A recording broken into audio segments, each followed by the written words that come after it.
شاید آسان نہیں لیکن مختلف ضرور ہو جاتی ہے۔ خلاصے کے مطابق فوائد بہت واضح ہیں۔ جی انسان زیادہ مضبوط اور لچکدار بن جاتا ہے، یعنی زندگی کے اتار چڑھاؤ کا بہتر طور پر سامنا کر سکتا ہے۔ بالکل، ریزیلینس۔ فیصلے بہتر ہوتے ہیں کیونکہ وہ خوف یا مجبوری کی بجائے وضاحت، کلیئرٹی اور اندرونی سکون سے آتے ہیں۔ یہ بہت بڑی بات ہے۔ زندگی پر زیادہ کنٹرول محسوس ہوتا ہے کیونکہ آپ حالات کے رحم و کرم پر نہیں ہوتے بلکہ اپنے رد عمل خود منتخب کرتے ہیں۔ امپاورمنٹ۔ اور خود اعتمادی بڑھتی ہے کیونکہ آپ نے ثابت کر دیا ہوتا ہے کہ آپ مشکلات پر قابو پا سکتے ہیں۔ اور اس کا ایک اور بہت اہم پہلو ہے جس کا ذکر ماخذ میں کیا گیا ہے، اور وہ ہے دوسروں پر اثر۔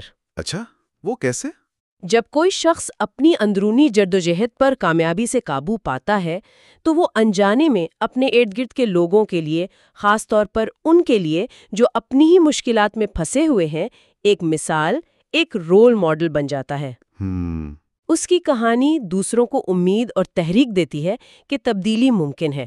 وہ سوچتے ہیں اگر یہ کر سکتی ہے تو شاید میں بھی کر سکتی ہوں۔ صحیح۔ اس طرح ایک فرد کی ذاتی ترقی کا اثر صرف اس کی ذات تک محدود نہیں رہتا بلکہ اس کے حلقہ احباب، خاندان اور حتیٰ کہ معاشرے تک پھیل سکتا ہے۔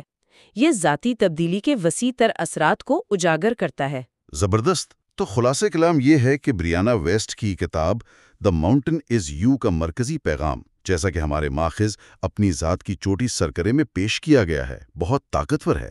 جی۔ ہماری زندگی کی سب سے بڑی رکاوٹیں اور چیلنجز ہمارے اندر ہیں۔ خود تخریبی کوئی کردار کی خامی نہیں، بلکہ ایک اشارہ ہے کہ ہمارے اندر کچھ ایسا ہے جسے توجہ، شفا یابی اور ترقی کی ضرورت ہے۔ ایک سگنل ہے۔ بالکل۔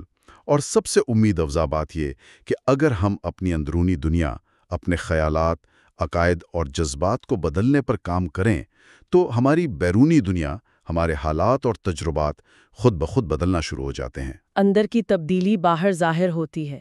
جی، ماخذ ہمیں غور کرنے کے لیے دو بنیادی سوالات دیتا ہے۔ میرا پہاڑ کیا ہے؟ وہ کون سی اندرونی رکاوٹ ہے جو مجھے بار بار روکتی ہے؟ اور کیا میں اس پر چڑھنا شروع کرنے کے لیے تیار ہوں؟ یہ اصل سوال ہے، تیاری کا۔ کیونکہ جب کوئی اس اندرونی پہاڑ پر چڑھ جاتا ہے تو وہ صرف ایک رکاوٹ پر قابو نہیں پاتا، وہ شخص بن جاتا ہے جو اسے ہمیشہ سے بننا تھا۔ اور آخر میں ایک نقطہ جس پر شاید مزید غور کیا جا سکتا ہے، جی، اسے یہ احساس نہیں ہوتا کہ سفر ختم ہو گیا ہے، بلکہ اس بلندی سے اسے ایک نیا، وسیع تر منظر نظر آتا ہے۔ اچھا۔ شاید اسے اپنے اندر ہی دریافت کرنے کے لیے نئی پہاڑیاں، نئی وادیاں نظر آئیں۔